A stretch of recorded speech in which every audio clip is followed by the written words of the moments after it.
That was me laying the groundwork for the Oompa Loompa album, the conceptual. I'm going to call it Wonka on Ice. Yeah, man, I can't. Wonka on Ice. I can't wait to. We'll do the song about the squirrels who like sort the nuts. Have a whole song about squirrels. It'd be great.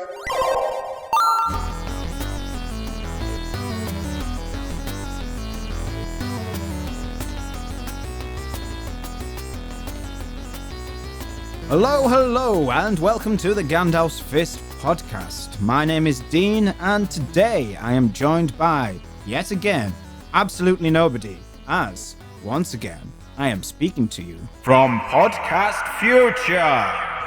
Last week, we delved into our collective nerdy, geeky hive minds to pontificate over the fracas, to end all fracas. It was, of course, James T. Kirk versus James Bond, and the episode that will follow this one will very much be in that vein. However, it would be amiss of us not to delve once more into our fisty little archives, our dusty catacombs, to take a trip down memory lane.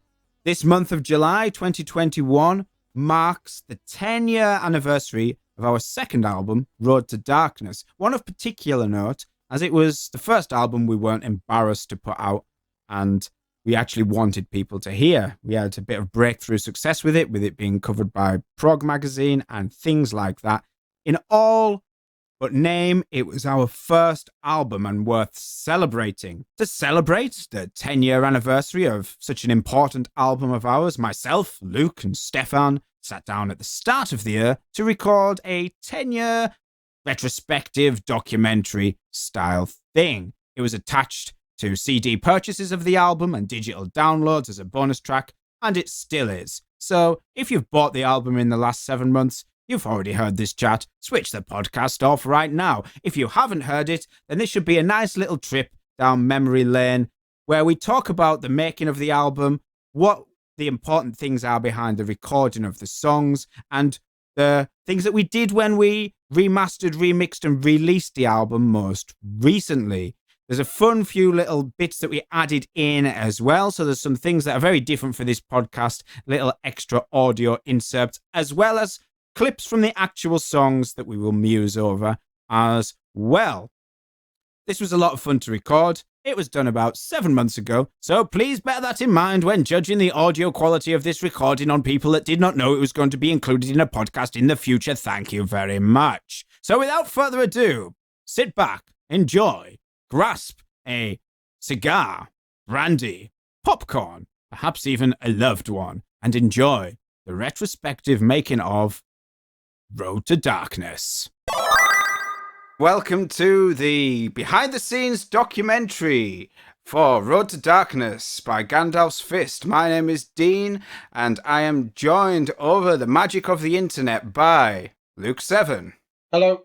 And Mr. Stefan Drummerman over in Germany. Yeah, hi. Right, so what we thought we'd do, guys, is we're going to ramble on a little bit. This is sort of unofficially part 2 in the history of Gandalf's Fist documentary. If you're wondering where the hell the first part is, it's hidden away as a bonus download track on the original Master and the Monkey download over on Bandcamp. So if you want to check that out, you can. Future Dean here once again. You can also check this chat out on episode 2 of our podcast series. Enjoy! What we thought we would do, since it's been 10 years since the release of Road to Darkness now, we would just give a little bit of a behind the scenes about this album, which is quite important for us in the grand scheme of things. There's no real predefined structure to this. If you listen to the previous one, you'll know the score. We're just going to drink some beer and we're going to chat about it. Yeah, so just bear that in mind. 3 men chatting random stuff and drinking beer. Things probably might get a bit sweary. So if you're listening to this in the car with the kids, or you're somebody of a nervous disposition, perhaps the village vicar is walking past your conservatory window, just turn the volume down a smidge. And me and Luke will be able to sort of chip in about the stuff from back in the day. And obviously Stefan was watching from afar, so that should be an interesting part of the discussion as well. I think maybe we should just start with this was the second of our quote unquote albums, but really, up until very, very recently, we regarded it as the first. Is that fair? Yep. Sounds fair. Yeah, definitely. Yeah, we had an ugly older brother we didn't talk about. But luckily that older brother's had a wonderful makeover and is available now. Yeah, I think this was the first one that we put any concerted effort into, and so that's probably the reason why it was picked up and sort of provided a bit of a springboard for what we did later on. I don't really have any real recollections of there being much time between doing Master and the Monkey and doing this one at all. I think it was visits to Cumbria for me. I literally, I came up to Cumbria one time, and then, maybe a couple of months later, I came up and you were recording this. And this is the one where we did you'd moved house during that. Because we recorded Master and the Monkey at one place, and then this one, I remember your sister coming in to do the little witchy thing that she did on the album. And I remember vividly that being filmed in the flat that you had. Yeah. And so just to sort of, we should probably point out at this point is that I was living in West Cumbria and Luke was living all around the show, actually, doing different digs and unearthing various treasures beneath the surface of the earth. I was not on the time team, but that's basically what I was doing. Yeah. And we are talking about bits of shitty clay pots and stuff, not Cogtopolis based artifacts. And no, they were. It was uneventful. But Luke used to come over to visit me quite often. We used to go out drinking and getting up to hijinks and stuff like that. But that's another story. Yeah, we won't really go into any. Definitely not. That is a separate podcast altogether. Nightside Workington, 2009 to 2011 with Dean and Luke. That is the OnlyFans podcast. Nobody wants to hear that, Dean. No. No. The time I wet myself falling off the barrel step and just absolutely flooded the entire bottle. Yeah. Anyway, so Luke was coming over quite often, and we always, after being to the pub, we would that would be the time we would start mucking around making music and stuff like that.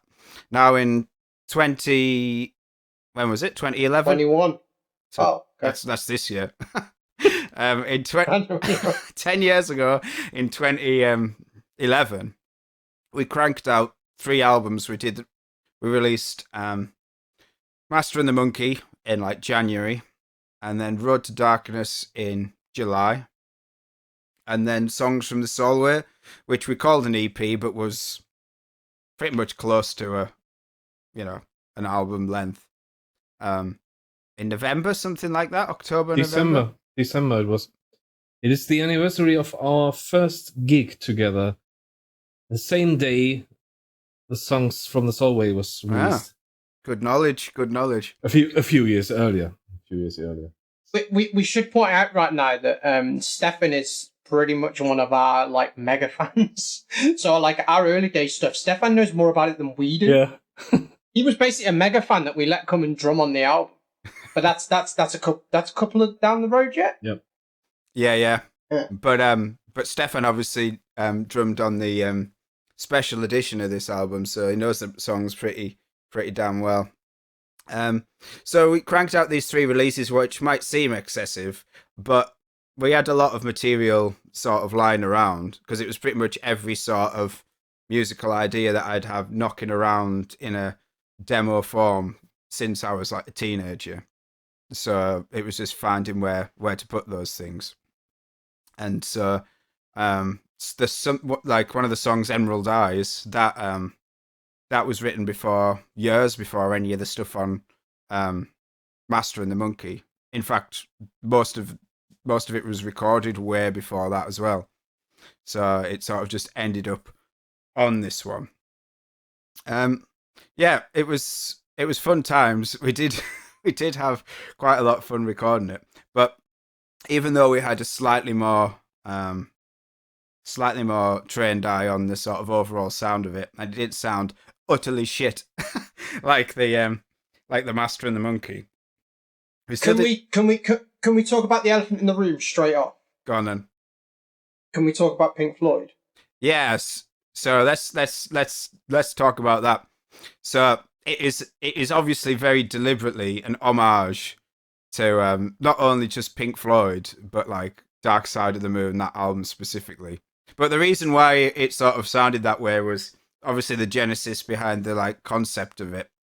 And famously, there's the idea that you can synchronize Dark Side of the Moon with Wizard of Oz, and that sort of got me thinking. And it's always very much refuted by the band that it's just a load of nonsense, you know. But I thought, well, wouldn't it be cool if that was the idea? Wouldn't it be cool if we did a space rock version of that story? So obviously it was going to have nods to Pink Floyd, and quite a lot of them. Like, we always put Easter eggs into our albums. There's probably loads of them that we put in to like the Clockwork Fable albums, and especially the Clockwork Prologue that has links to the previous album that probably never have been picked up, like the musical little Easter eggs and like stuff like on the front of the Clockwork Fable album where there's like bits from previous albums and stuff like that. I just wonder how many of the Easter eggs get picked up.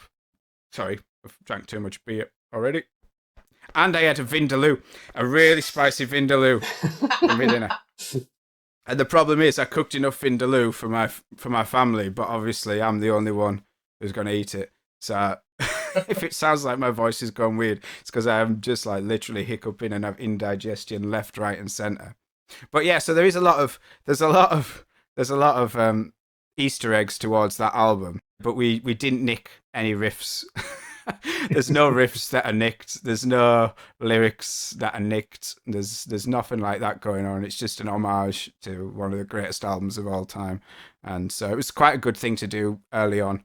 And if we didn't do that, I guess we probably wouldn't have Stefan in the band right now. Is that fair? Exactly.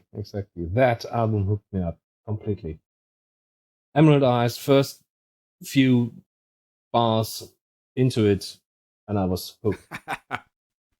And you never got rid of me. Did we get that one? Was that one of the ones we got on? Yeah. So before we sort of go into talking about the songs individually, we should maybe talk about how it was an important album for us and why we think it's important to talk about it a little bit. Is that it's the album that sort of, I know we're not, it might surprise the people listening to this, we're not hugely successful, but we do sort of hold our own with our brilliant fans and stuff like that. And the reason for that is pretty much this album, because it allowed us to get a bit of traction with people wanting to interview us and do articles on us and stuff like that. And so it was when we was not too long after we released this that we ended up being approached by Prog Magazine, or as it was sort of called at the time, Classic Rock Magazine Presents Prog. I think it may be still technically called that, but this was before they rebranded it just as Prog. And yeah, they approached us about being in the magazine, and it was based off this album. But as with most things, not so much now, a little bit now, but there is always confusion as to, you know, by the way, which one's Luke? Which one's Luke? Because there was only two of us in the band. But prior to this, as we alluded to on the last album, we had all these fake band members, which by this point we got rid of. They weren't in the. It was just me and you in this, wasn't it? Yeah. So we dropped all of the fake band members, and we decided if we were going to get, you know, because with the Master and the Monkey and stuff like that, we started to get we still were using pseudonyms and silly names, like we did. We talked about it in the last documentary thing, but we ended up doing like radio interviews with some guys over in like the States and stuff like that, little online radio things, and we just pretended to be these people that weren't there, and they were like, tell us the anecdote about when you met your keyboardist Admiral Poon. This didn't exist, and I couldn't even remember like which anecdote we made up from one radio station to the other, so it was just becoming more and more farcical. And also we were getting a little bit of praise every now and again by some online reviews. It just felt a little bit stupid to have a fake person getting praise. So when we did this one, we used our names, our actual names. But because this was the first time we'd even thought about making this a non-stupid, made-up idea, like it's genuine. Right now, we're going to make it a real thing. It meant that we didn't have anything. We didn't have any like photographs, and this is still to this day. This is still a Gandalf's Fist issue about press photographs and stuff like that. We never have them, but we definitely had nothing back then, and So when we were approached by like Prog Magazine, it was a case of, well, what the hell do we send them for photographs? And none of my photographs was me like holding like kebabs and stuff like that. I don't think there was a serious like this was back in the heady days of heavy drinking. Well, not heavy drinking. Don't make it sound out to people like I was an alcoholic, but it was what? How old would I be then? Like I don't know. 20. Take 10 years off what you are now, Dean. Yeah, okay. So come on, buddy. It's not hard. Let me get the abacus out. I would have been like 25, so, hang on. Speaking of which, there we go. There's the sound of a hobgoblin being opened. Not a sponsor, but there we go. So, yeah. And it meant that I didn't have any serious photographs. Like, whenever on social media you get like a like, this is what you were doing 10 years ago, reminder sort of thing. It's always me, like, if not smashed, holding a kebab with like some like chili sauce down my leg or something like that. We can't send them that. Didn't have really any serious photographs. And Luke, I think you had got like a decent camera from like for like your parents for like your birthday or something like that. So you at least had you had some decent shots, not of us, of yourself, like personal like shots that like that had been taken in a personal capacity. So the only thing we could send them was a picture of you. It said like something like, here's a picture of Dean Marsh underneath it. And that established the setting. Because even after we went and we thought, right, this is ridiculous. Let's go and take some photographs. And shortly after the album was released, we went around Newcastle and we took some great. We had a photo shoot, didn't we? It was great. We were literally up at the high level bridge and ran near the castle keep in Newcastle with my wife or partner, girlfriend at the time. Don't think we were engaged by that point, but yeah, we went round and she took a load of photos, and they're still kicking around. I still see them occasionally on Google. They had some proper photos in your Limelight feature on Prog Magazine when I stumbled across. So that photograph from the Limelight feature of me and Luke in a castle wall sort of thing. Yeah. Sepia tone thing. That was one of the ones from that. That was taken by Luke's now wife. So it was one that we did ourselves. It's a good picture, and it ended up in the magazine. But we took hundreds of photos that day. Took loads. We had about 4 or 5 different settings, and we got some really cool ones. It really annoys me though, because I've seen similar photos of those ones we took at Highbridge from other bands. Yeah. Because basically it's loads of like pillars and columns and stuff, and it's really cool, and it's a real awesome like backdrop. But yeah, no, it's good. I know we did, and so that was kind of thing. But we were massively, just kind of going back to that period, we were, there was nobody doing this for us at the time. It was all just self-promotion. MySpace was gone, and all that kind of shabazz that we'd done in the past was gone. But it was very much a case of us going out there, putting our name out there. We were using Reverb Nation, weren't we? That was the thing at the time. Mm-hmm. Yep. Yeah. Yeah, we using that and just promoting ourselves as much as we could. And we were just trying to sell ourselves, just trying to shove our name, our music, anything that we could into like the public eye. We didn't have a press release kind of thing or anything like that, and we were just like, let's send it to this radio station, let's send it to this internet person, this person, let's send it to this and get reviews and this kind of thing. And it was just I think all of that just kind of put us. I don't know how that ended up, but we definitely got on Prog's radar through that self promotion that we were doing.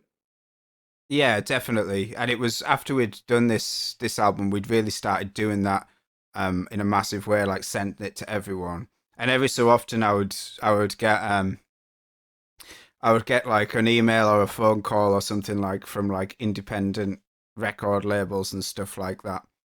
And we can maybe talk about that a bit more when we come to do the from a point of existent one. Oh yes, my. we won't mention any names. Oh we my. won't mention names, but but even before we got to that ridiculous position that you will have to wait a year for the story for, there were still people like ringing me up and saying, yeah, come down. You realise, sleep in the van and stuff like that. And we were like, even though we were 10 years younger than we were now, we weren't like teenagers. We had full-time jobs and stuff like that. And we weren't going to go and like down to like London and sleep in a van outside a recording studio and stuff like that. So we sort of knocked quite a lot of them on the head, but we were like selling our name out quite a lot, which I think because we had something not ridiculous and sounded okay to sort of hang our hat on, it meant that we were able to do that, whereas before it was all just just for a bit of a daft laugh, and it still was and it still is. But I think around this time things started kind of happening that we weren't connected with, and that surprised us. Yeah. It was like, because obviously we were self-promoting so much, but then suddenly someone had like posted a review and we had no connection and we hadn't sent them anything, but they'd managed to get hold of it, and suddenly it was like, oh. And that was my first like, oh, this is gaining traction here. And that was surprising to both of us. I think we would just be like, oh, stuff's happening and we're not connected with it. It was a good feeling that people were enjoying what we were putting out. There was still a little bit of, because we didn't have any anything really to sell. We had stuff on iTunes and stuff like that, but we were still I was still making the CDs by hand. And I think, Luke, you're the only person who's maybe got any copies of those things still. But literally, I've definitely got the Master and the Monkey one. But the like Road to Darkness one, I think I saw one on eBay last year. Somebody had managed to get hold of one. I think I only ever bothered to make 10 because it was such a faff. Because got one of those labels that you just you stick the CD into your inkjet printer and it'll put a label on it with a CDR, and print out the cover and cut it out, and then print out literally from my printer at home like the booklet, and then staple it together and try and stuff it into a jewel case, So we're still doing a lot of that. Not even like cheaply manufactured CDs. The original ones, then they had like a map or something, like a half, like it was like a 3/4 size thing in the middle of them, didn't they? The map of the world. Yeah.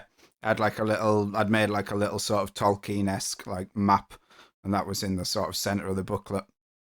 It's probably foreshadowing what was to come, eh? Yeah, definitely. So yeah, I think I just going back to that. It just I think that we definitely had like a bit of an imposter syndrome, that we couldn't quite understand that it was happening, and that people were like starting to appreciate what we were doing, and we were just like, oh, okay, we are actually, bearing in mind that you were doing all the music and I was singing on like 3 tracks. It did feel a little bit like, oh, okay, people are enjoying this. That's weird. Yeah. So, yeah, speaking of doing the music, should we sort of talk about that rather than my kebab trousers and stuff like that for a while? Well, Dean, why don't we put a track in and we'll come back after this.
Here at the Ardell Badger Sanctuary and Otter Rehoming Network, we don't just rehabilitate your pesky burrowing neighbors. We care for them too. That's why the Primark Fund Foundation is proud to announce our flagship sponsorship package. Pledge today and receive weekly newsletters from our resident badger Irontooth, our award-winning porcelain duck coupons, and a free weasel coloring book for the kids. Show you care. Sponsor a badger today. There we go. And we're back. All right, so just listen to a little snippet from the opening track of Road to Darkness there. And we're not going to play the full songs because we're trying to fit this onto an audio CD for you to listen to. We don't want it to last 4 hours.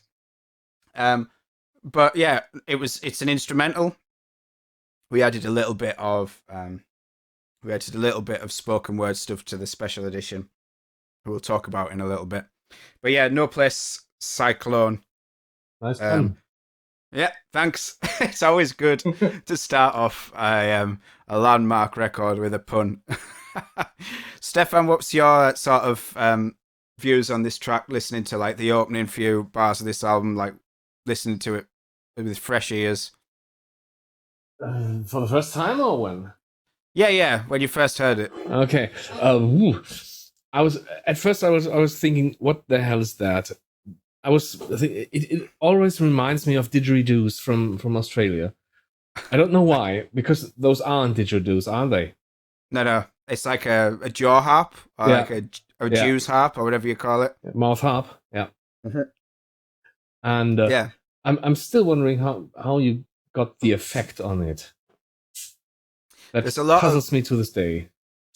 There's a lot of weird stuff. Like a lot of this album is instrumental because we still couldn't sing and didn't like the sound of our voices. It was getting a little bit better, a little bit clearer, even after a few weeks of doing Master and the Monkey.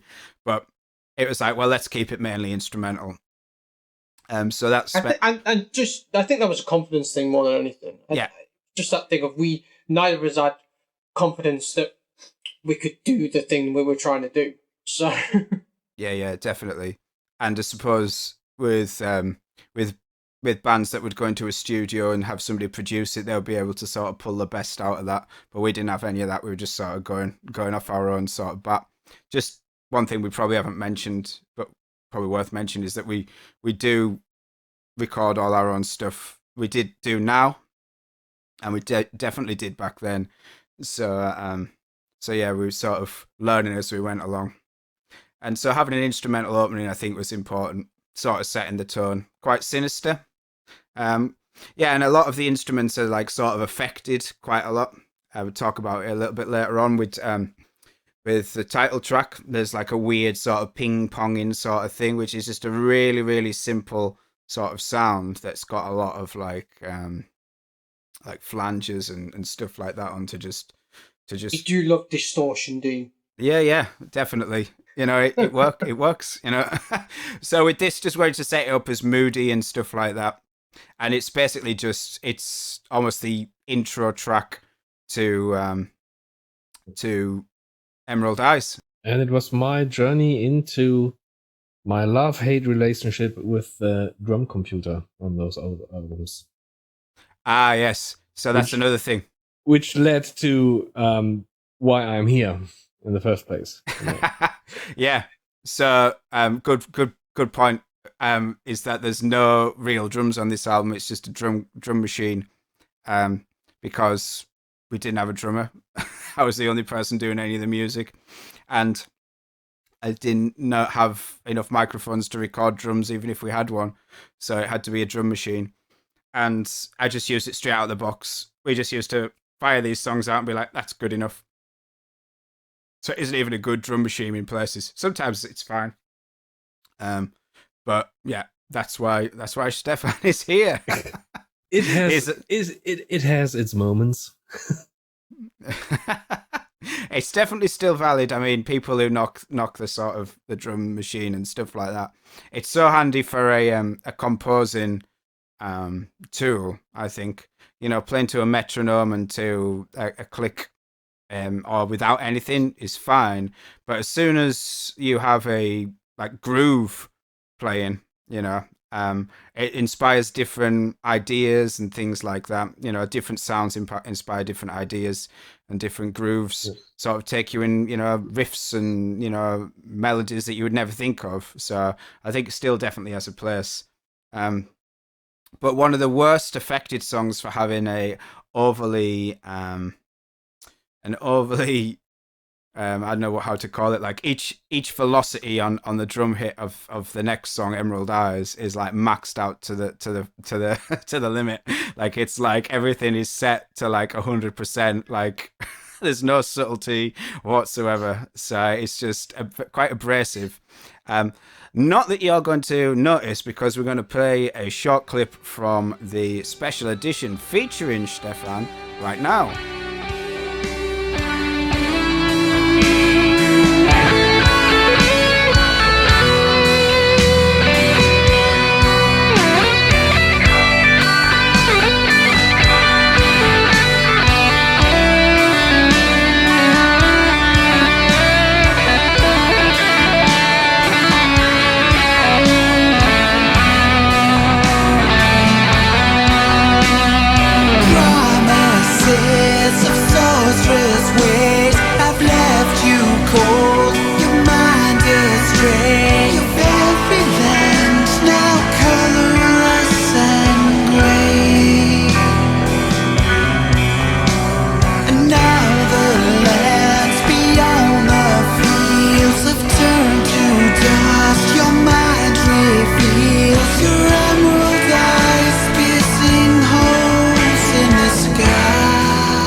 And as if by magic, we are back.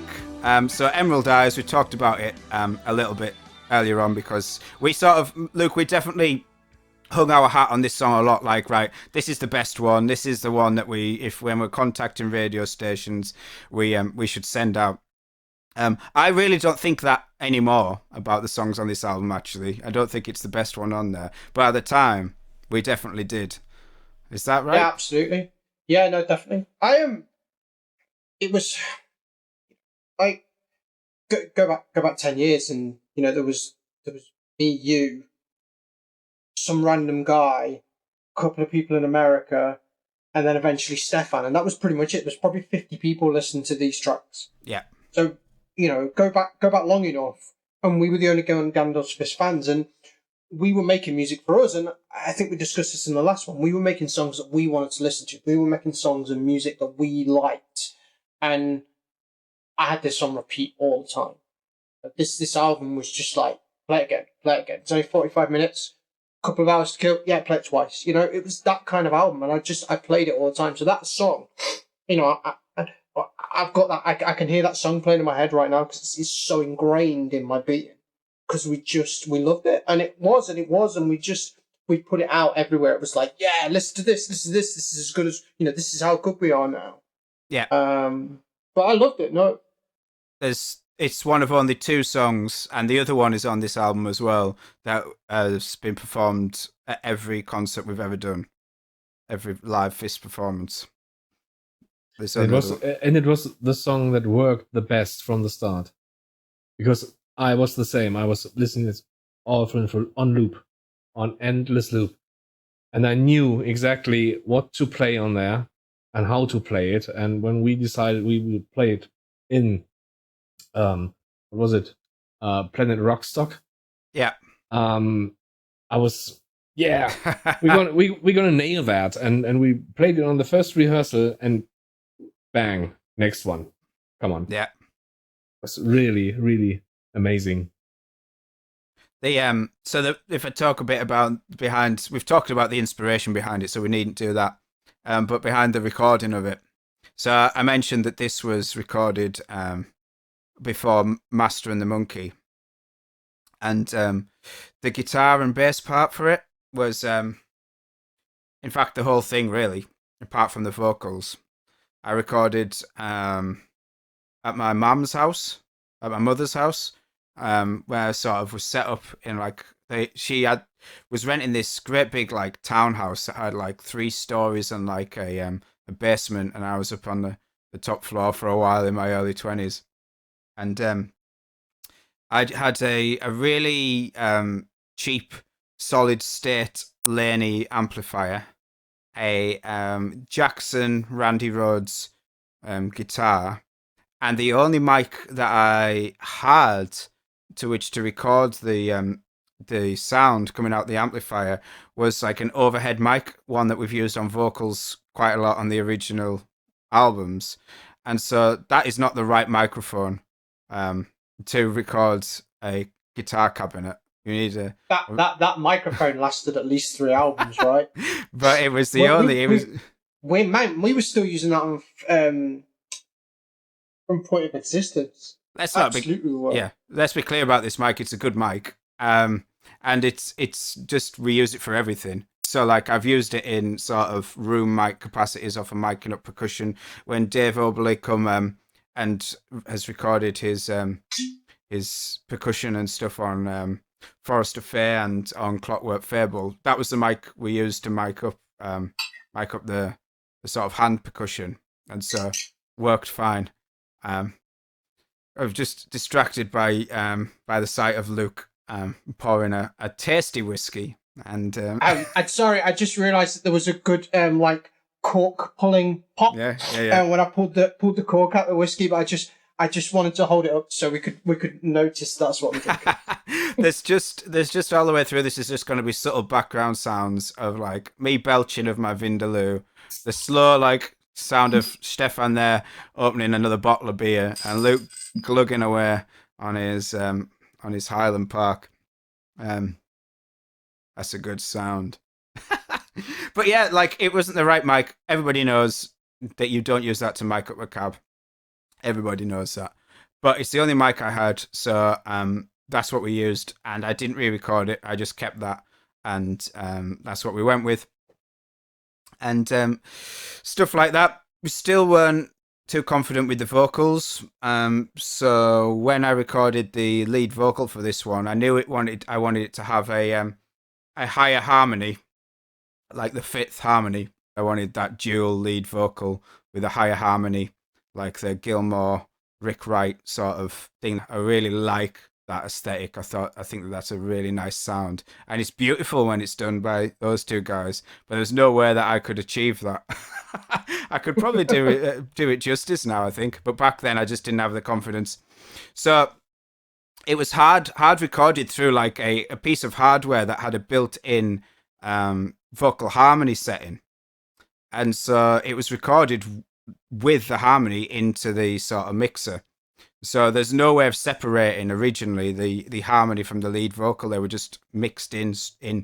So that was one of the reasons why we had to just redo all the vocals when we did the special edition. It wasn't just like, okay, right, we can punch in and change some parts and tweak the harmony here and there. There was no way. It was just all melded together and inseparable. So fun recording facts for you there.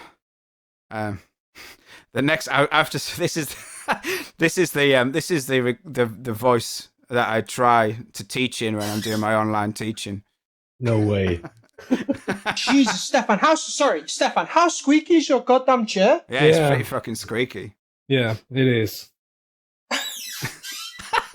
It's like a spooky house. Mm-hmm. Absolutely. Oh, bloody hell. We were talking before we pressed record that what we were going to call this podcast. We realised it isn't a podcast, but if it's more of a behind the scenes thing. But if we did, we could probably call it the Squeaky Chair Podcast. You're listening to the Squeaky Chair Podcast with Squeaky Stefan and Bratwurst Pete. Tune in and park your Luftkissen boot for the world's greatest songs and pie chat. Now, take your seats. It's Squeaky Stefan time. Live from friggin' Bright Window Studio. So that's Emerald Eyes. It's fun. Those of you who've seen us do it live, we are aware of our influences on this one, and I do try and come up with something fresh every time I introduce it. The next song is Conjurer of Cheap Tricks. And your little dog too. yeah, Conjurer of Cheap Tricks, another instrumental. And this is Luke's... The little dog too. This is both the first appearance of my sister playing the Wicked Witch, and also the first appearance of Luke on the album in this song. As what? I genuinely don't remember my part on this, but I definitely remember. I have vivid memories of your sister basically doing this in like 2 takes. We used to have a thing that we used to joke that it was 1 take marsh. Like I'd come in and it'd literally take me 50 takes. Let's face it, Dean, it still takes me 50 takes to get anything right. But sometimes back in the early days, literally Dean would come in and just nail things first time, and we had a first take march, and genuinely Dean's sister came in and nailed the Wicked Witch, the Wicked Witch of the West, but it wasn't. In like 2 takes, and it was amazing. She just went full bore Wicked Witch, and it was too full though, because absolutely distorted the living bejesus out of the microphone, like maxed it out, and so heavily distorted, heavily clipped. But we left it in there.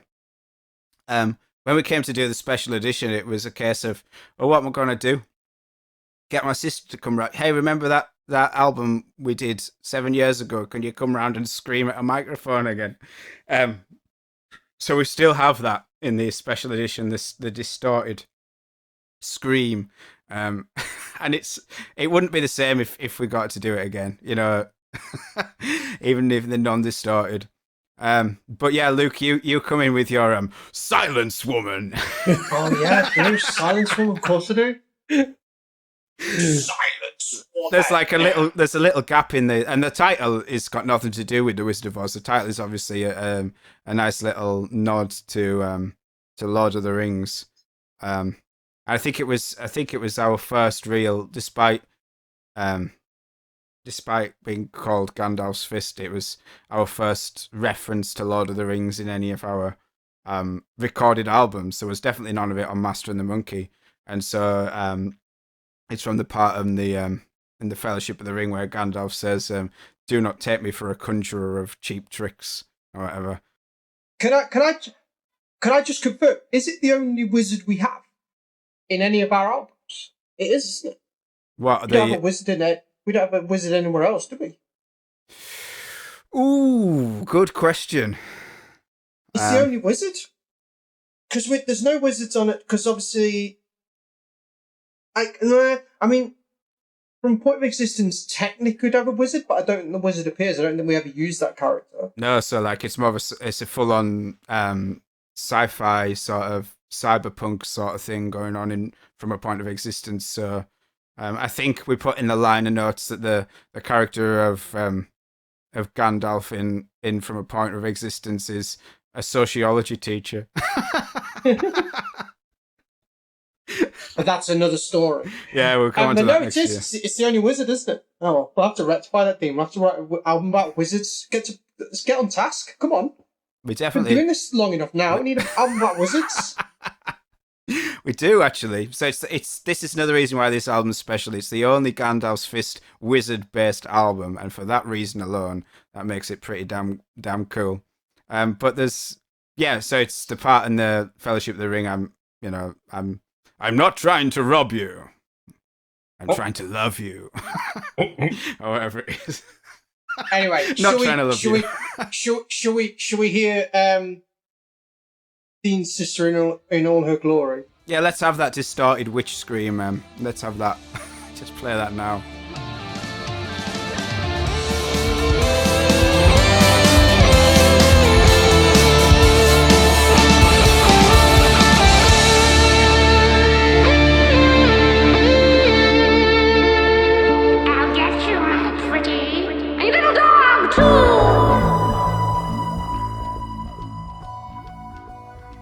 So after that witch scream, it leaves us nicely on to actually what has become my favourite song on the album, which is Into the Dark. That's the one. This was the one that we sent to Prog Magazine to go on the CD. We didn't send Emerald Eyes. Stefan drumming it out. We didn't send the Emerald Eyes. I don't know why. Do you remember why we didn't send that one? I think because we pushed Emerald Eyes quite a lot, I think we decided to try. I think that was generally our reckoning that we needed to try, push another track from the album, because Emerald Eyes was getting. Well, I'm right thinking we got some radio play from this in like Emerald Eyes. Sorry, going back to Emerald Eyes. I'm sure we like some places were like just on these like maybe internet radio. It's containing the Emerald Eyes reprise. So it is. I think no, definitely. So you factually sent in Emerald Eyes again. Yeah. I think the main reason that we sent it in was because it was we would send it to Prog Magazine, and it's the longest track on the album. So that was maybe it. I like this one because it's the first. Let's put it this way. I think this is the first true Gandalf's Fist song.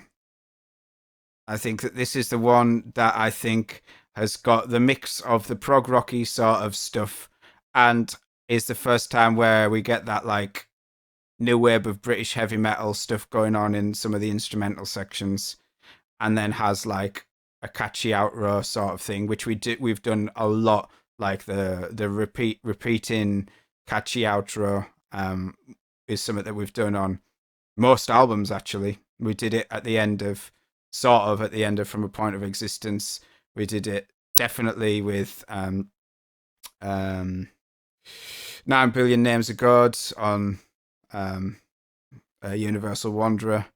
We did it on like even on like our most recent album. We did it on Lamplighter Overture. So I think you can argue with me if you like, but I think this is the first, what you would say, the one where we first started to find our sound a little bit. No, we definitely have a sound. I can see where you. I haven't thought of it in that way before, but I can definitely understand what you're saying. Thinking back to that song now, I'm like going, oh yeah. No, definitely, it's. I always funny enough, I've got a little story to tell you. My brother was listening to some Gandalf's Fist the other day, and his wife was like, "Oh, that," because she was like something from the new album, and they're like, "Oh, what you listen to there?" And she and then she listened to a bit more. You listen to Luke's band again, aren't you? Because that's why it. not? You hear some of our like songs, and you like go, if you know who we are, you could probably hear it, and you just kind of click into it. Go, oh yeah, that's not that all the songs are the same, because by God they're not. But there is definitely a Gandalf's Fist sound, a way of we put songs together. Yeah, it's definitely. I mean, that's important, I think, and I think at this point you would say we're still finding our sound, and most groups have that. It's very rare that you have a band straight out the box that come like fully formed, and as we sort of have laid out our sort of creative process and our evolution, not only like in terms of the songs we create, but our evolution in terms of how we create them and how we can create them in terms of sonics. We've laid that out on the internet for the entire world to see, with each step we've taken, warts and all, in a lot of cases, whereas before the advent of the internet, you would never get that. Somebody releases a shitty sounding album or a song that they're not 100% pleased with, and they're selling it out of the boot of their car outside a pub or whatever. How many people are gonna know about it? So we've been quite brave, I think, in what we've done, and you can sort of follow us from the start of us trying to find our sound. With this, we're going full sort of 70s classic rock and stuff like that. And if you've judged the sort of reaction of people who've come to us later on and gone back and bought this album and have left reviews online on like iTunes or, you know, on Amazon or whatever. A lot of the reviews are sort of like, cool, but it's not Gandalf's Fist, which is funny, isn't it? You know, that people have a notion of what Gandalf's Fist is, and this wasn't quite it yet. And I don't think the next album was either. But yeah. Should we hear a little bit of Into Dark? Yeah, let's have a listen to it. Let's have a listen to Into the Dark. In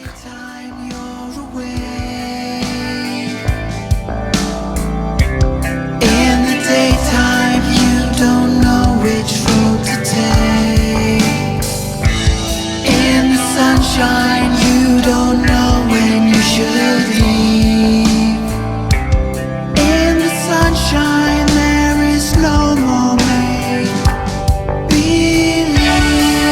Return to the sun. Oh no, you know where to go. Oh no, it's no place like home. Return to the stars. Oh no, you know where to go. Oh no, it's no place like home. Into the dark.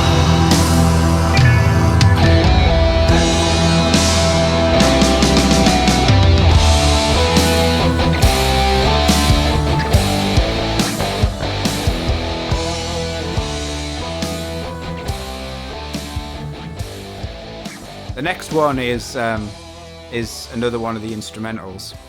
The next one is the one song that if you didn't notice by now that this is a special edition, this song is gonna tell you. Yeah. So what we did with the special edition was, first of all, Stefan came in and put proper drums to everything, which instantly, even if we didn't fuck around with anything else, even if we just like you know, dragged the drum machine into the recycle bin and mixed in Stefan's drums, it would instantly have elevated it, and we could have maybe left it there as a colossal improvement. But we also re-recorded most of the vocals, and for the reasons I've already mentioned, and but didn't really have to re-record anything from the ground up.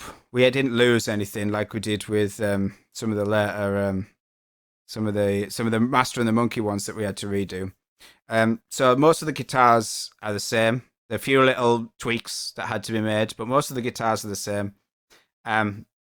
Some changes with the synths and using some better like patches and stuff like that, more realistic sounding stuff.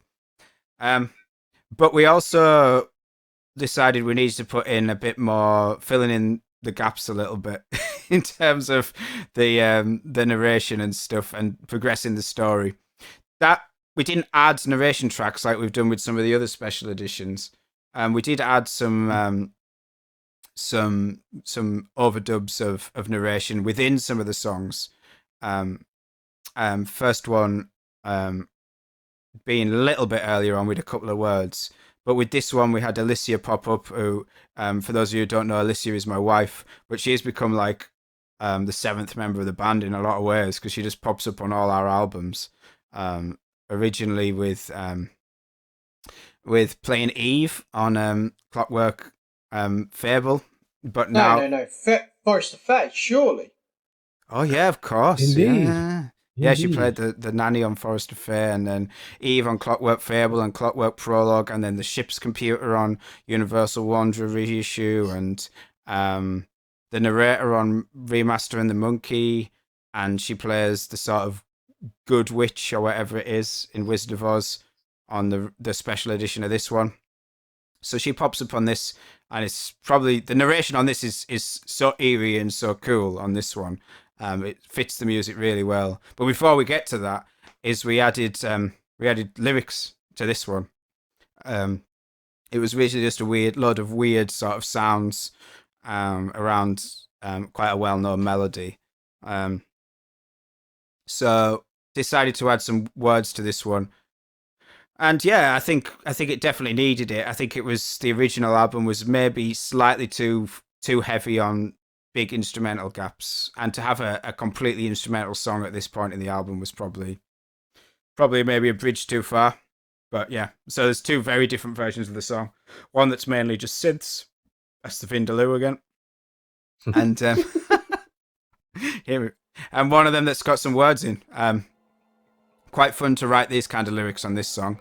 Let's have a little listen to it now and chat about the lyrics in a sec.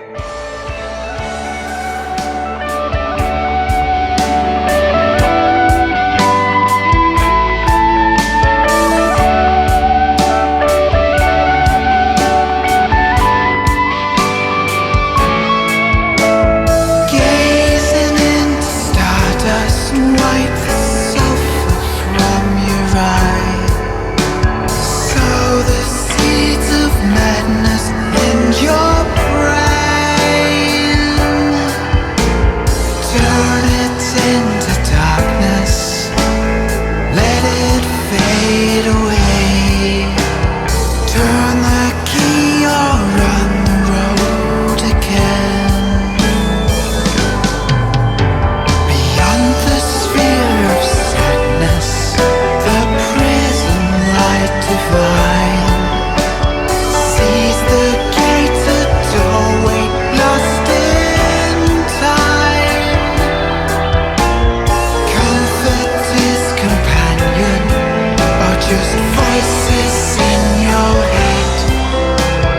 Take a step, the road will never end.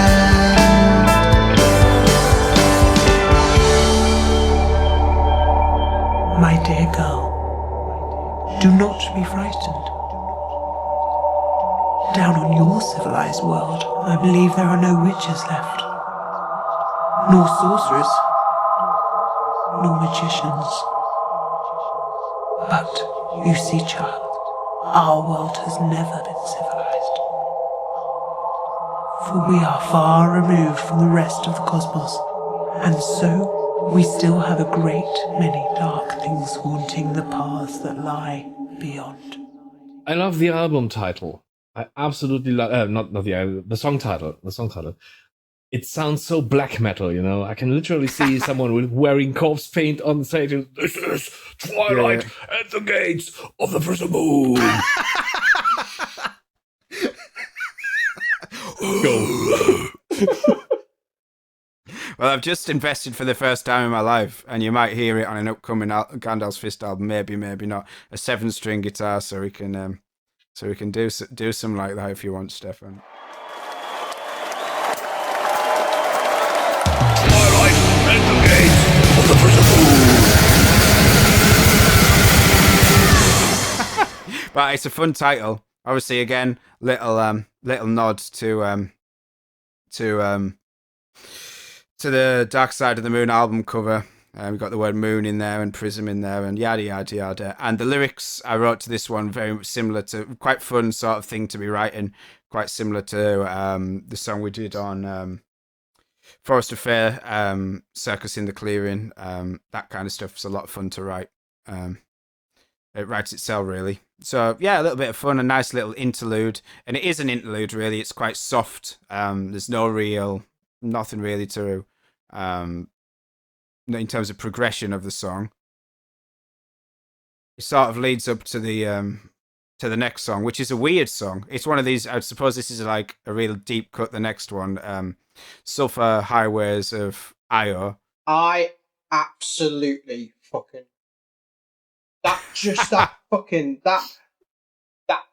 dum dum dum dum dum dum dum dum dum dum.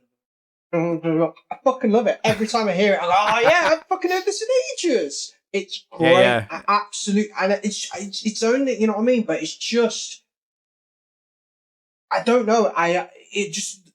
There's something about that, just that little melody, that little bit. It just makes me happy.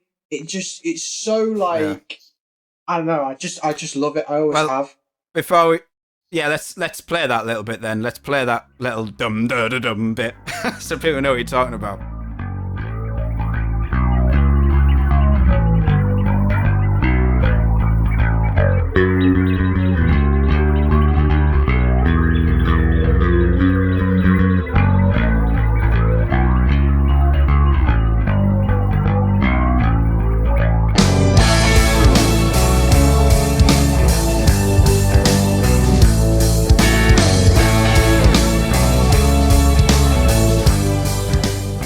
Okay, and there it was. Yeah, so you weren't wrong, Luke. It's cool. I think that it's mainly instrumental, and you have this galloping, plodding bass thing like that Luke loves. I wanted it to sort of be like, so the idea behind this track is it's like, you know, the Sulphur Highways of Io, Io being the Jovian moon, which we have set. We've set the Wizard of Oz story in, because it's like a road to darkness, and it's like the yellow brick road, if you were, the Sulphur Highways. I want it to almost be like Science fans, cowboy sulfur is yellow. Woohoo! Hey. They put this on, like, you know, YouTube, like the 71 Easter eggs you didn't know about sulfur. Sorry, that's just maybe for me. It's maybe just revealing more about my sort of viewing habits, is that I would just sit and watch like stuff about Easter eggs to do with like Star Wars or WandaVision or whatever. But I want it to be like a almost like Western sounding, like Shadows, like horse galloping, like cowboy song or something like that. And then it has like the vocal outro. It's like a weird song. As this album goes on, I think it just gets weirder and weirder. I'm not sure that was intentional, but the songs just get less traditional. Like Emerald Eyes is very straight, you know, verse, chorus, solo, verse, chorus, end, you know. And Into the Dark is, you know, quite similar with a little instrumental interlude. And as the album goes on, you have Twilight at the Gates of the Prison Moon, which is a bit weird, with those weird sounds. And then you've got this. Yeah, with its black metal undertones, secret black metal. And then you got this one, which is just a really weird structure, with an outro vocals. Yeah, and so it sort of, it just gets weirder and weirder. I can't remember, what's the next track? Does it get weirder still? Yeah, sort of. That's the most released song ever, because it's on several albums. Oh, right. So yeah, it definitely does get weirder, because this is when we went into like pirate metal.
And it's a live staple.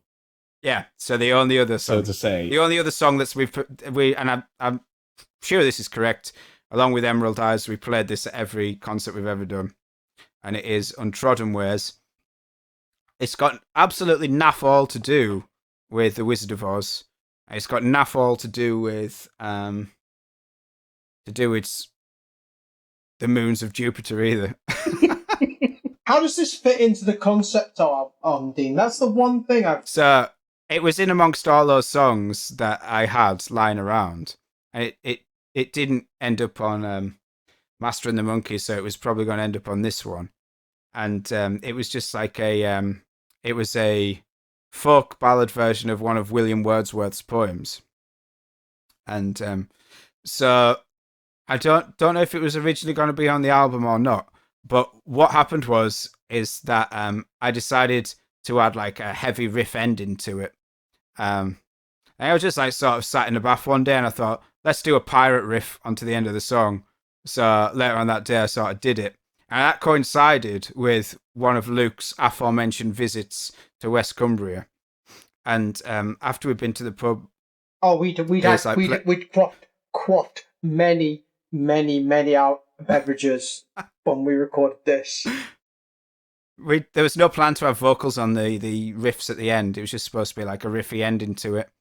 And Luke was just like, he was sat in the corner of the room and he was singing like the pirate lyrics in the background. And I was just like, that is fucking awesome. Let's record that. And you said about one take Marsh. That was a one take Luke then, wasn't it? We didn't do that twice. Oh God, no! I can't. I don't do it. I don't do it properly in rehearsal. Jesus Christ! Yeah, because it fucks your voice. But yeah, and even you can even hear the reason. Even artifacts even in the special edition version. You can hear me like in the background when he does the final lyric of the pirate bit. You can hear me in the background just shout "Yo ho!" like getting carried away, and it's just in the background somewhere. Can't splice that out. Stick it back, leg. Yeah. So it's just like, right, we've already done one album. Here's the other album. It's gonna have to go on here. So if you want to know how this fits into the story, this is the point where the hero blows up the guitar amp. Yeah. So yeah, this is an aside on this song, is that the first time we played it, the first ever Gandalf's Fist gig, we were like banking on this song as being like the crowd pleasing moment, because it's really soft, as you well know, like, and folky and melodic, and then out of nowhere we get the pirate metal thing, and Chris, the bassist, he shouts to the entire audience to insert a prosthetic pirate limb up their derriere. and that's a great moment, and we were banking on that as being like winning over the crowd. And at that moment, when the heaviness kicks in, the stage amp, which wasn't mine, it wasn't my shitty amp, it was the actual backline of the festival, just properly like fizzed and sort of smoked and just died at that exact moment. It's just weird. Then we finished the song, realised it was broken, they got it fixed, and then we said, do you want to hear that again? And the crowd was less enthusiastic because that was a tough crowd. We were like, that was a tough crowd. We were like, well, fuck you. We want to play the pirate thing properly. Did it anyway. Not fucking. There's no way you can't do it. So I got it fixed. I'm going to play the pirate thing, whether you like it or not, suckers.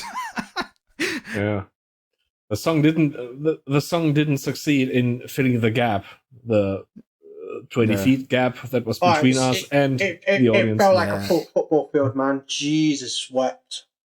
Yeah. But at the end of the day, it was good. It was all good fun. Every single time we've gigs since then, it's basically closed the set, right?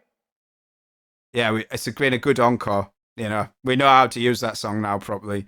And if the guitar amp blows up, and it's the last song of the gig, who gives a fuck? It's at the end. The problem is if it's at the start or in the middle. Anyway, where does it actually fit into the concept? What is the concept? What year is it? Who am I? Are those my feet? You know. Who are you? Yeah. I think like we established, the idea is the main sort of concept is you get the sort of Wizard of Oz scenario. Young girl is transported to some science fiction sort of fantasy land, on like a different planet, and she is sort of, there's like the ruler of the wizard, and he's in his high tower and that kind of stuff, and she ends up wandering around literally the dark side of the moon, before she comes bound to the right side of the moon, the light side of the moon. And then there is a big sort of political upheaval in the sort of main city, which Luke, we'll get onto that one in a bit, the Council of Anderson song. That was a cool song that sort of told that sort of fall of that sort of regime. And then there's the sort of, the whole sort of, is it all in her head sort of thing, with the last track. And I think we just plonked this song into the middle of it and said, hey, maybe she meets like a space pirate at some point, and we call him like Captain Samuel Wrangler. Because there was no fucking narrative or anything like that. It was a case of just... in the created album art you did, you created like a jester character with like a skull face, didn't you? That went into the album art. I'm sure it was supposed to be like a jester that he'd met and like a pirate kind of jest. I don't really know, but I seem to remember there's some like just as we go through this, I just kind of mentioned that the jester is like an unofficial kind of character throughout a lot of our stuff. The jester gets mentioned a few times over a few albums here and there. I think it must surely come from the fact of it's just like whenever somebody questions whether a prog band, we just like show them a page of lyrics and see how many times the word jester comes up and like, no, okay, you're right. You're prog. You've got the jester shit covered. But yeah, no, you got the. There was definitely an idea that this was her descent into madness, and this is her kind of losing her kind of a grip on reality. Yeah, a little bit, and it's it breaks things up a little bit. And at the next track, which is the title track, "Road to Darkness," that is when she goes on the yellow brick road, but to the.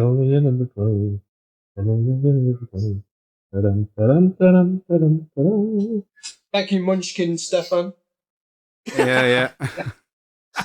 Exactly. We should do our next album should be like a sci-fi retelling, because we've done 2 sci-fi retellings now. Because the album after this was a sci-fi retelling of the Hobbit. The Hobbit. Yeah, and then we did a sort of album inspired a little bit by Alice in Wonderland with Forest of Fear, and then we made a big deal out of Clockwork Fable, didn't we? Of like, this is our first true original sort of creation. But we should go back to that, and we should do a sci-fi reimagining of Willy Wonka and the Chocolate Factory, starring Stefan on all tracks as the Oompa Loompa character.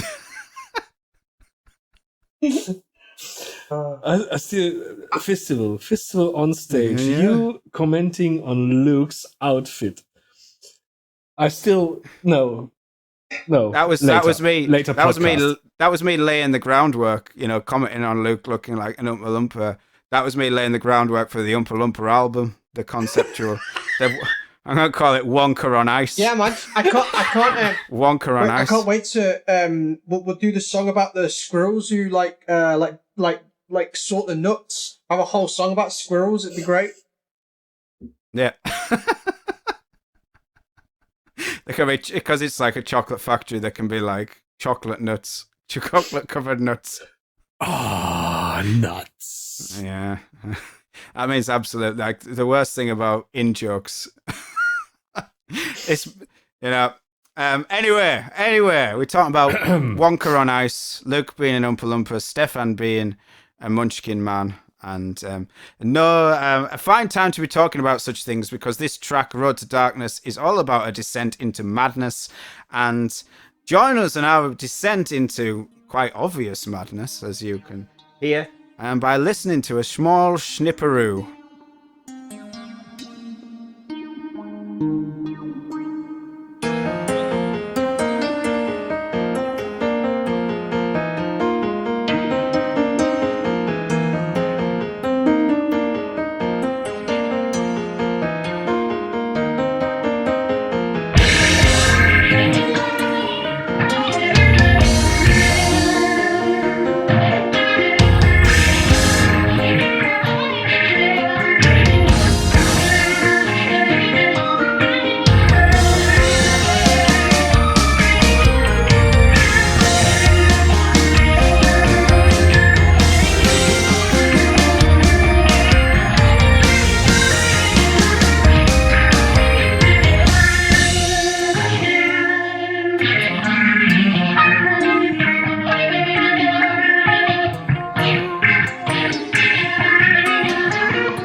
there we go. That was the title track from the album. That was Road to Darkness.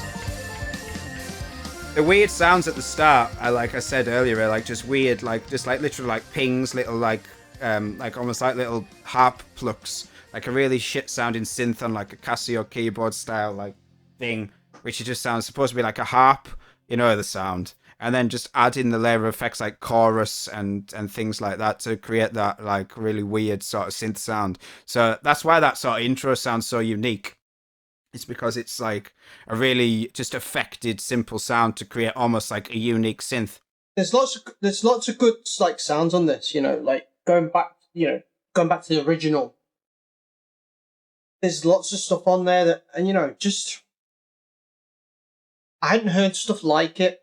I think that was the way, like, you know, I have to confess, I don't come from a background of listening to a lot of prog, and it was that kind of thing of, you know, it just sounds different. There's certain beats on this album that, yes, we talked about that homage to Pink Floyd. Thanks for that, Stefan. That good. But yeah, there's some sounds on there that just don't sound like anything else, and I like that. I like the fact there's, you know, a uniqueness to some of the stuff that you created. So, this is the first time, I think this is right. This is the first time we did talky Doom Luke, isn't it? Yeah, probably I. Which became a staple right up until this very day of having a song where it is much to Luke's chagrin a lot of the time, Dean, to be fair. But it definitely had that sort of doomy riff. So and there you have it again. Spoken words. My favorite. Yeah. Enough said. Another in joke. Stefan's only saying that because I'm trying to get rid of some spoken words on a song that we're doing. Yeah, I'm with Stefan on this one. You know that, right? All right. Okay. Well, let's play this out in the public domain. Okay. But yeah, spoken word thing and sort of doomy riff. For the special edition, I added some harmonies to those riffs. Almost give it a sort of Queen vibe in some places. And then like a melodic chorus, catchy chorus. I always pride ourselves on our choruses, you know. I think one of the main there's two things I pride myself with Gandalf's Fist is, one, we have some fucking good choruses, you know. I think that's important, you know. And the second thing is we have some tasty riffs. And I think that's the thing that sort of sets us apart. At this point, we didn't really have, couldn't quite fit out how riffs fitted into prog. But I think we've figured it out now. You know, we have riffs. We're not afraid to bring the riffs and having a catchy chorus. And this definitely has a catchy chorus. The next song, however, doesn't have a chorus at all. Council of Anderson. I love these. I love the way we do that though, because we've done a lot of songs. You know, I can't wait to talk about, you know, From a Point of Existence and Forest of Fate and Universal Wanderer. I can't wait to do the things for those albums, because we always try and do something different. And I think the main different one on this is obviously Untrodden Ways. You know, it's batshit crazy compared to everything else on the album. But this was, I think, this is definitely like,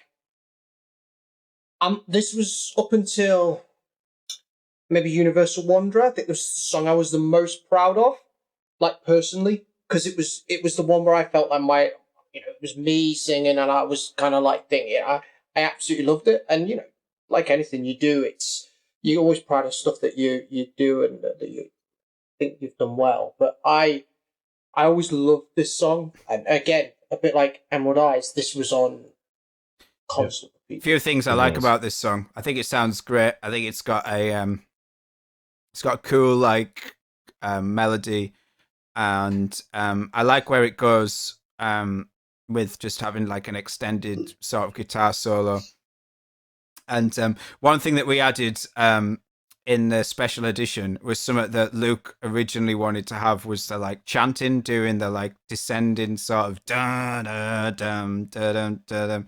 And Luke was like, we should make the wizard going like, you shall fall, or whatever like that. And we added some like something similar to that during the special edition. We did Council of Anderson. I Something think like that. Anderson. we managed that somehow, didn't we?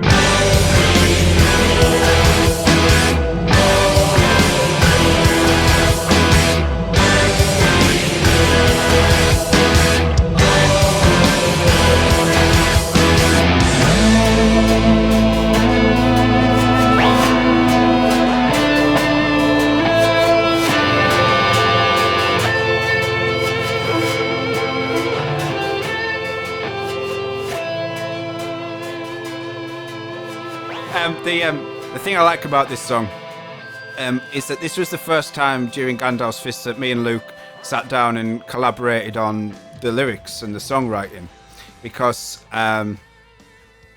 in Master and the Monkey we didn't do any of that. It was just in fact we didn't need to, because you couldn't hear any of the lyrics anywhere.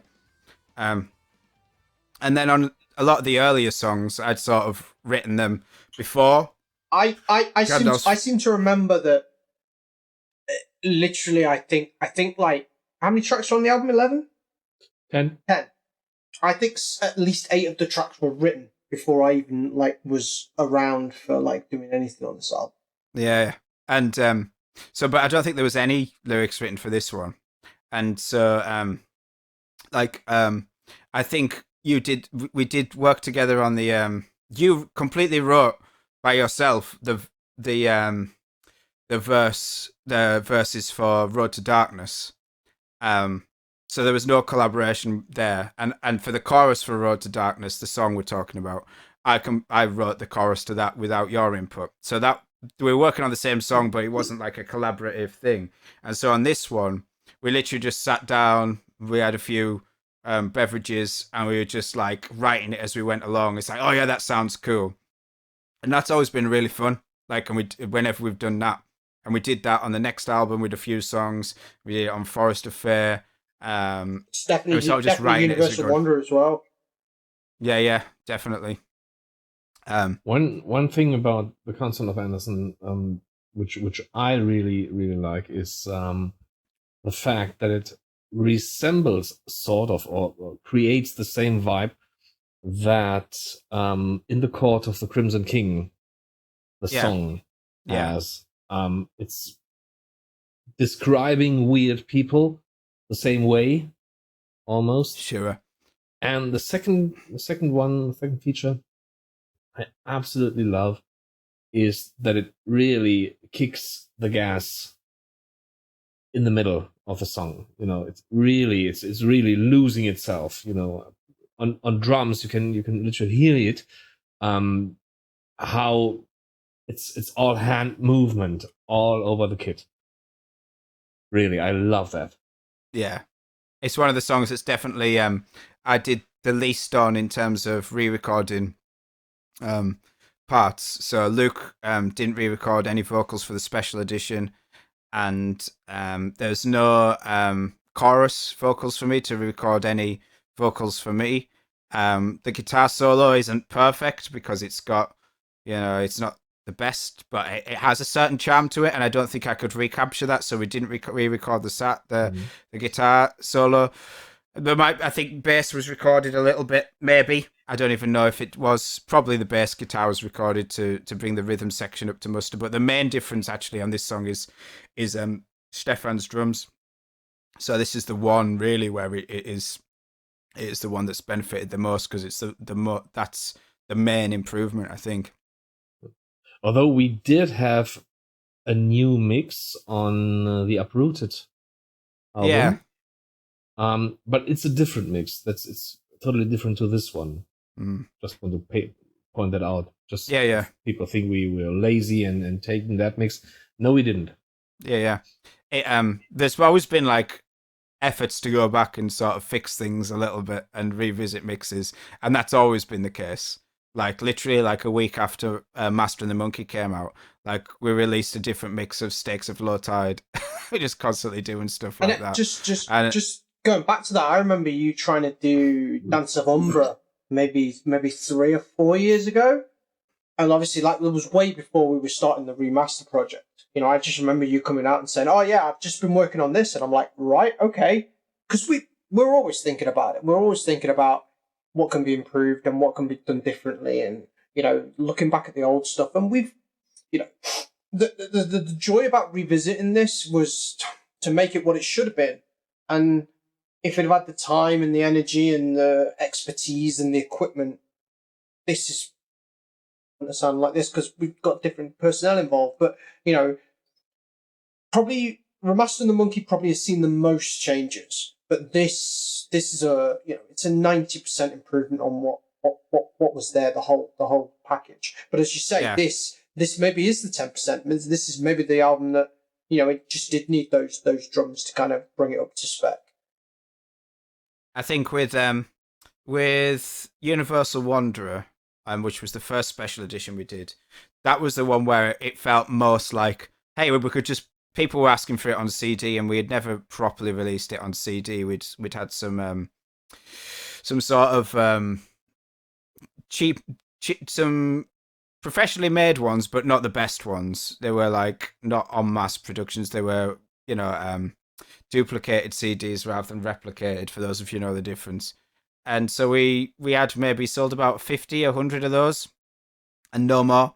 So there's always people asking for that on actual CD. Now it seemed to be that was the one where it's just like, well, fine, we'll just put it on a CD. There's always a few niggling things about that. It's just like, right, if we're going to pay like minimum £1,000 to put something on CD, and for us, still now, that's a big chunk of money. I don't want to be like irked by something when I listen to it if I'm paying for it. So it's like, right. Is that why Mason Madness didn't make the cut? Yeah, it's just stuff like that. Like a shit song. It's like, let's take the fucking shit song out of that. You know what? Replace it with an awesome song. You know what makes me amazed about that? There's, we had a comment when we re-released it. I know that we could talk about that again, but we re-released it and people were like, you took my favourite song off the album! Yeah. It's always one of those. Yeah. There's always one. I am one of those. Yeah. I love that song. But the thing is, Really. if you like that, you've got the original one somewhere. But like, we were like, well, no, since we're going in, Stefan came in and did the drums, and apart from like the actual mix, there was no real re-recording. There was an effort to sort of just fix a couple of things that were bugging us while we were doing it. And then with this one, it was a case of a bit more of that needs to be done. And then by the time we came to the one we just did, the Master and the Monkey, it was a case of, right, we basically recorded a whole new album. But anyway. And welcome back! Look, we haven't played the song yet. Play it now! Alright, this time we'll play it. Tyrant in his endless fire cast shadows in the night. His fear is brought to waking souls who sleep beneath the lights. The watchmen of the city wall call out the sorcerer's name. The brave men of the city down fall back against the flame. The council members disappear to rooms beneath the mine. The courtyard of the cowardly hears whispers of the fire. The summoned party pays the price that takes them by the hand. He leads them on a merry dance across this coast. All right, we did play it this time. We definitely did, and nobody will tell us otherwise. So that leads us nicely onto the final. The final song of the album, which is a short one called Assorted Lunatics. We touched on this slightly Dean, who before. Who are the Assorted Lunatics? They're like the people inside your head, man. No, it was the original idea was, because we were riffing the Wizard of Oz, it was the Assorted Lunatics were the Tin Man and the Scarecrow and the Cowardly Lion. That was the idea. The Assorted Lunatics were the ensemble cast of the Wizard of Oz. We hadn't really touched on. I think that was our original, the original concept for it. You could well be right with that one, because we did have some lyrics in the Road to Darkness, the song about the fool, the bastard, and the coward being the sort of people. But then I would say it could also play out that these people aren't real. You know. Well, that's the way the Wizard of Oz ends. You know, they're there and they're just friends of the family gathered around a small child as she wakes up. I've had too much whiskey now. I do apologise. I know. I just feel sorry for the people who've actually stuck out this long and listened to this. There's surely nobody listening to this. We're literally If like, I only had a brain. there's literally nobody listening to this. We're like, we could say anything now. We could like tell them about like the secrets of the new album we're doing, because literally like this is like, Which new one of the album, new Dean? albums? yeah. But what it is now is what we're recording now is like content that nobody will ever hear. It's like this is like a quantum paradox or a quantum realm now. Is that it is audio that's going to exist, but nobody will ever hear it. So does it even exist, man? Yeah, man, it's Schrodinger's fist. Schrodinger's fist punching through no speakers to nobody. It seems to be you don't really know anything.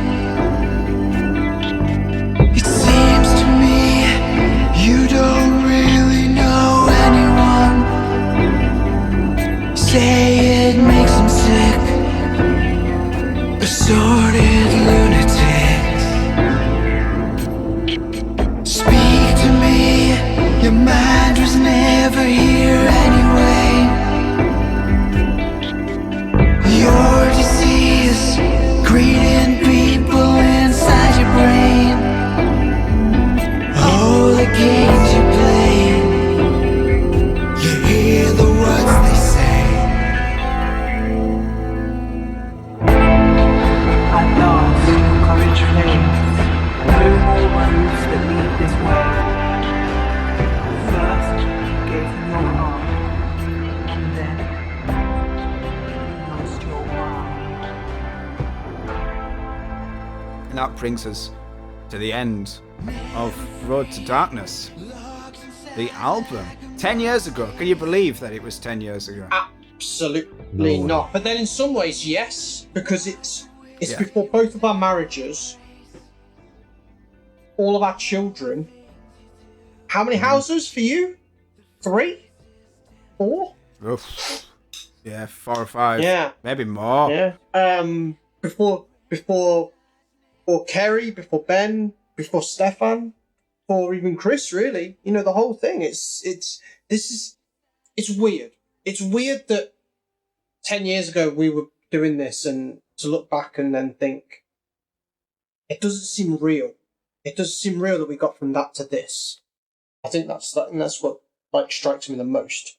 And we'll definitely cover that. You know, I think when we start talking about, you know, from a point of existence, and then definitely Universal Wanderer. You know, Universal Wanderer, I think that's a different beast. You know, that, you know, we've got a couple of years till that we do the 10-year of that, but I feel once we released that and we were getting like quite a lot of coverage and stuff like that, I just, you know, to look back at this period, it's weird because it's like you say, who puts 30 tracks out in a year? Who does that on 3 different releases? Who does that? You know, it's insane. Yeah. And I know you said that a lot of this stuff was like stuff you'd previously, but you know, the creative output of that period, even though it wasn't great, even though it wasn't polished, even though we've had to revisit all of that, you know, nobody's putting 3 albums out, and part of it, you know, we both had jobs at the time. You know, it's insane. It's insane the amount of the stuff that we put out at that period, and no offense, we're still doing that. You know, we put an album out, but we're still doing a Christmas single. You know, and I know when did Clockwork Prologue come out? How many years ago is that now? 2 or something. 2 years.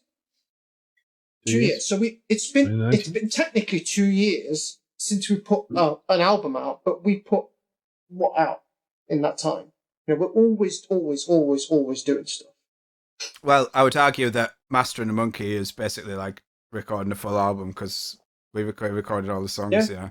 You know, and it's not just that, we have about 5 projects on the go. we really And we touched on We really do have. We touched on this. We do have at least 5 projects.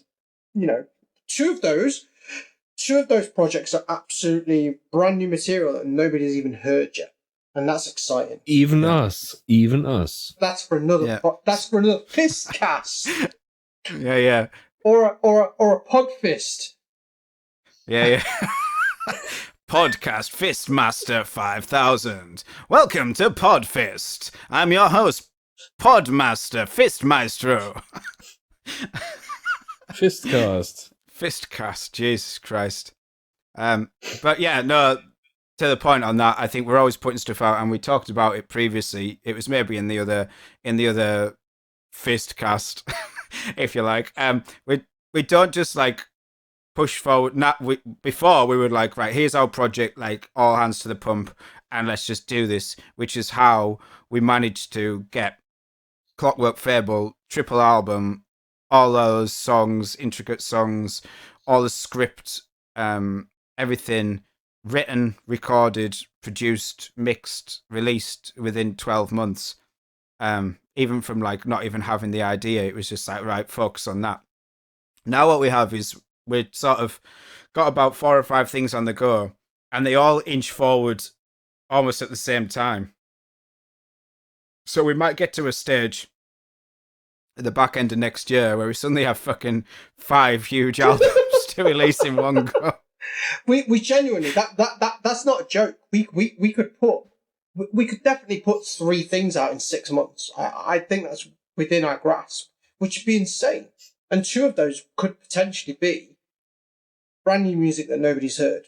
You know, that's our creative output is still, you know, despite everything that's going on with the world going insane and everything that's happening, we're still just plugging away and doing stuff, and it's great. I'm proud of this album. I'm definitely proud of the re-release, but I'm proud of what me and you achieved, mainly you, 10 years ago. Yeah, good times. I think it's just one of those moments where it became like, right, this is a real thing, and it was Master and the Monkey, and everything before that was a game we were playing. And we've said with this a few times before on different interviews we've done, is that we treated the whole thing almost like a band simulator, like playing The Sims or like Football Manager. Is that like, let's see what attention we can gather, or let's see how many fans we can get on this platform and stuff like that. And we're somewhat detached from what the experience must have been like for people actually listening to it, who probably had no idea that that's what we were doing. And then that sort of stopped with this. We still sort of pushed things, but it was now with purpose of, right, let's promote something we're actually proud of, rather than, you know, some random ass song about Tom Bombadil dancing through the trees. Stefan, give us your general feelings about Road to Darkness. And also, what is your favourite kind of pie? Chicken pie. Oh, no, wait. Like chicken with like gravy, or chicken in like a white cream sauce? Yeah. Yeah. The latter one. Yeah, okay, that's fair enough. I can go with that. Luke, favourite pie? Pork pie every time.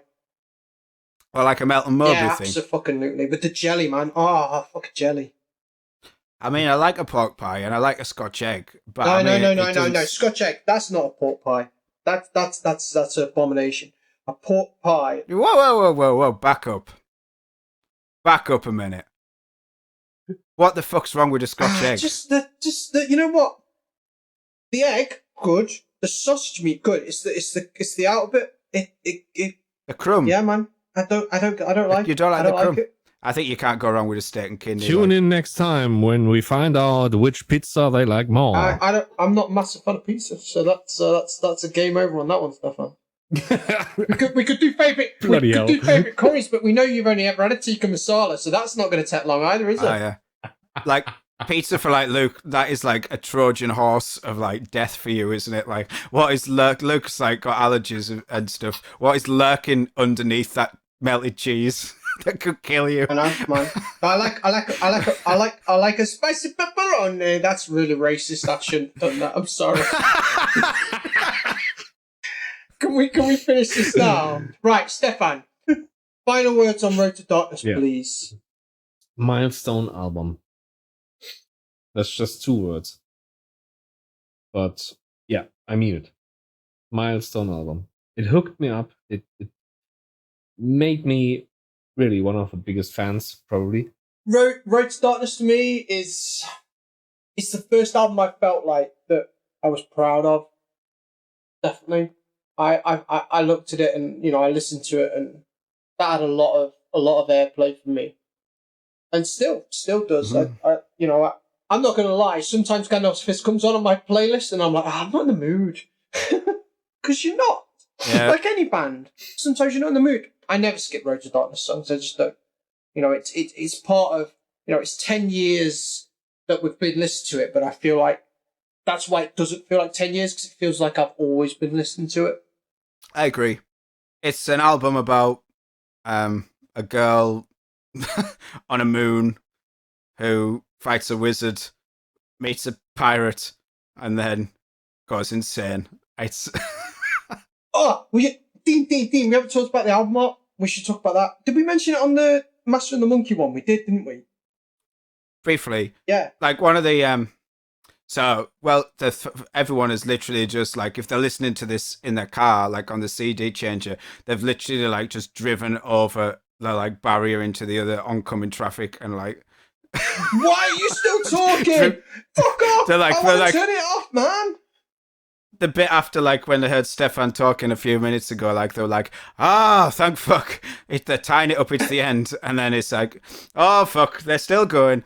One of the best things about doing special editions, and we've touched on it before, is that we can go back and have fucking awesome album art. Because we just used to use stock images, which we paid for. And the worst thing about the stock image for the Road to Darkness album is that about 3 years after we used it, we found someone else was fucking using the same image, which really knocked us. So since then... Yeah. No, this album, we haven't used stock image since then, have we? This is the last album we used stock... Oh no, Universal Wonder Original was stock image as well, wasn't it? Mm-hmm. Yeah. So yeah, and not only do we not have a stock image, but we have like awesome artwork as well by custom made to Yeah, like Daniel Pierce, who does the album art, is like a friend of mine, and he's an incredibly gifted artist, and he really puts the time in with the stuff that we're doing. So like as we're speaking now, and probably when you listen to this, it'll be the pre-order stage of the vinyl, which is exciting, of this album that's coming out via Plain Groovy. The fact that we're not just selling vinyls of our album is like a dream come true for me, like absolutely crazy. We did The Lamplighter's Tale as a one-off vinyl, as a complete vanity project, like thinking like... That's the only one we're ever going to do like that. It's the only one we're ever going to do. Nobody's, we're not going to be releasing vinyl of our albums. So we've got a bit of money in the pot from people buying Clockwork Fable. Let's just do a vinyl for our own vanity. Because we all, definitely me, Stefan, we love vinyl. And so we did that. And we thought that was that, dusted our hands of that. And so now that we're not only just releasing vinyl, but it sells out, and they become these rare collector's items, is great. As the album art, which is in the background behind you. Yeah, well, this is a fucking podcast, Luke, so well done. If you could, in your mind's eye, imagine right next to the sealed air. Yeah, right next to the shelf of dildos, painting a vivid image for the listeners. And that's not to mention the saucy images behind Stefan. Yeah. But the album art that Daniel does is definitely suited to vinyl release. That's called Rat Erotica, Stefan, and you know it is. Rat Erotica. Okay, he says. I will send you some Rat Erotica later, Stefan, because I know you like it so much. Yeah. All right. We've gone to the German. I said tour de force of European languages from Luke. And I apologize for the people who've not only bought this on the continent with their own hard money, and probably, if you've got it on CD, you've had to pay like not only like extra postage, but we've been hit with like Brexit charges, like import tariffs. Have you spent like 20 quid on this CD? And you've just had your entire culture and civilization face palmed into the dirt by old Super Mario Luke, followed by Bratwurst Pete, or whatever he wants to call himself. Bratwurst Pete. It was, yeah, that's your new name. Going back to fucking pseudonyms now. I can go back to being Wapnar Dave, and you can be Bratwurst Pete. Oh God. Jesus. The album art not only suits itself to the large scale print thing, but Daniel at the moment is doing like a specially commissioned inlay for the vinyl release, which is going to be cool. So he sort of really gets into it as well, which is important. It isn't just like him going, "Oh yeah, I'll draw this for you." He really sort of spends a lot of time on it, which is why it looks so awesome. Yeah. So now we've talked about the album art. We've had an insight into the many wonderful languages of the continent. And I think it's about time for us to wrap it up. We've already said what we think about the album. The one thing I would love to say is thank you to everyone for supporting us throughout 10 years of albums. This one was the big one for us that sort of really sparked things off properly. So thank you for supporting us. Some of you have been doing it since then. Stefan, thank you. Including Stefan. Thank you, Stefan, for being one of those people, of which there are probably quite a few that we don't even realise. We appreciate it. We're still having great fun, as you can probably tell. And we've got some of our best stuff still yet to come. One of the things that some of the best reviews that we got for Clockwork Fable were people saying stuff like, this is like the achievement of their career. I cannot imagine how they are going to top this. Well, we're going to have a bloody good go. And some of this stuff, like not even the next album that's going to come out, the one after that is the one that I'm really excited about. I can't wait for you to hear the stuff we're working on. Mainly so that I can get to the next thing, because that is going to be great. So thank you for sticking with us. We've got some great stuff yet to come. Hope you're enjoying the special edition. And we will see you in a year's time, which will be an amazing special edition release, hopefully, of our From a Point of Existence album. That is, if we manage to find all of the master tapes for that one. Fingers crossed, but I don't see why not. And we can delve into there's a bit more backstory behind the scenes stuff behind this album. We can have a lot of fun talking about that one. And it involves some American characters as well, so we can get Luke's take on the American accent. Yeehaw! All I was going to say was, Dean, you might be jumping the gun there, because we might have another thing out this year, right? Maybe. Hopefully. Maybe. We'll see. Perhaps. Let's just say this is not the only thing we intend to put out in 2021. It's not the only 10th anniversary. That's true. In fact, we might get 2 things out this year. If we can get 2 things out this year, that means we've got 4 things left that we can be working on. And COVID dependent, we might actually get to play live again this year. Mm-hmm. Fingers crossed. Fingers crossed. Anyway, Stay strong, discard, Twilight, and the games.